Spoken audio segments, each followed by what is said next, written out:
আমাদের চ্যানেলে সম্প্রচারিত বক্তার বক্তব্য নিজস্ব মতামত, এর জন্য চ্যানেল কর্তৃপক্ষ দায়ী নয়। এই চ্যানেল প্রকাশিত প্রতিটি অনুষ্ঠান কোনোভাবে ক্ষতিকারক বা অবৈধ কার্যকলাপ প্রচার করে না। এখানে সম্প্রচারিত প্রত্যেকটি অনুষ্ঠান শিক্ষামূলক উদ্দেশ্য। হইচই করবে আর মানুষ হই হই করে তৃণমূলে ভোট দেবে, এটাই বাংলার হচ্ছে কৃষ্টি বাংলা সংস্কৃতি। কোন এখানে বিজেপি বলে কিছু নেই। বিজেপি শুধুমাত্র টিকে আছে মিডিয়া, ইডি, সিবিআই। এর বাইরে বিজেপিকে কোথাও খুঁজে পাবেন না।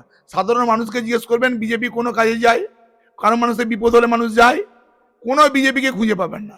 সেখানে সর্বত্র তৃণমূল কংগ্রেস আছে। আর আপনারা হয়তো জানেন কিনা জানি না, সেটা হচ্ছে এই যে পথশ্রী প্রকল্প, এটা হচ্ছে পথশ্রী 4।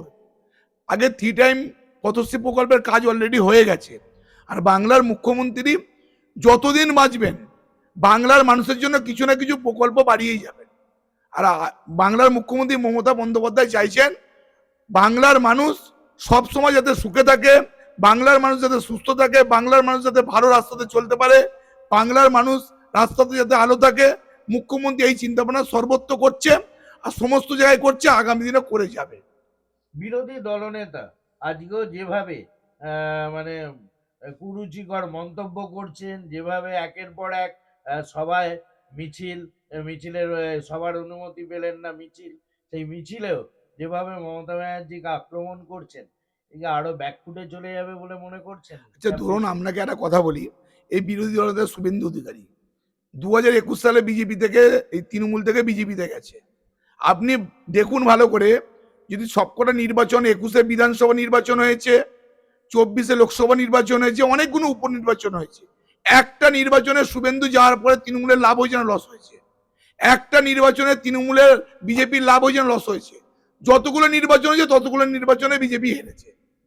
শুভেন্দু কোনো ফ্যাক্টর না, ওকে ইডি, সিবিআই আর সোশ্যাল মিডিয়া আর আপনাকে বলছি আমাদের মিডিয়া চ্যানেলগুলো ওকে একটু চাগিয়ে রেখে দিয়েছে। শুভেন্দু অধিকারী কিচ্ছু নেই। আর আপনাকে বলছি ও লোডশেডিং করে মমতা ব্যানার্জি যখন জিতেছে, এবার নির্বাচন আসবে, 21-এর নির্বাচন নন্দীগ্রামও জিতবে, ভবানীপুরও জিতবে। আর আমি আপনাকে বলেছি দায়িত্ব নিয়ে 30খানার নিচেও সিট পাবে বিজেপি।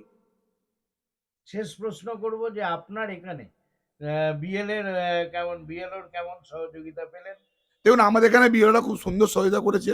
শুধু বিএলও শুধু না, সাধারণ মানুষও সুন্দর সহযোগিতা করেছে। এবং অন্যান্য রাজনৈতিক দল যারা আছে তারা তো মাঠে নেই, তারপরও সুন্দরভাবে আমরা কাজটা করতে পেরেছি। আর একটা জিনিস, যে নামগুলো বাদ যাচ্ছে নির্বাচন কমিশনে প্রশ্ন করুন, যে এখন কম বেশি 58 লক্ষ নাম বাদ গেছে, তার মধ্যে মৃত কত, শিফটেড কত, মানে বিবাহিত। এছাড়া তো নাম বাদ যাওয়ার কোনো কিছু নেই। পশ্চিমবাংলার কোনো ভুয়ো ভোটার, ভূতুরে ভোটার নেই। এগুলো দীর্ঘদিন ধরে আমরা যারা বিএল এর কাজকর্ম করি, আমরা দীর্ঘদিন ধরে আমরা চেষ্টা করেছি যারা মৃত তাদের নাম বাদ দেবার জন্য, কোনোভাবে নির্বাচন কাটেনি। আজকে কাটার একটা সুযোগ পেয়েছি, তাই নামগুলো বেশি বাদ যাচ্ছে। কিন্তু এটা নিয়েও তো বিরোধী মানে বিজেপি হইচই করছেন। দেখুন ভোটার ওরা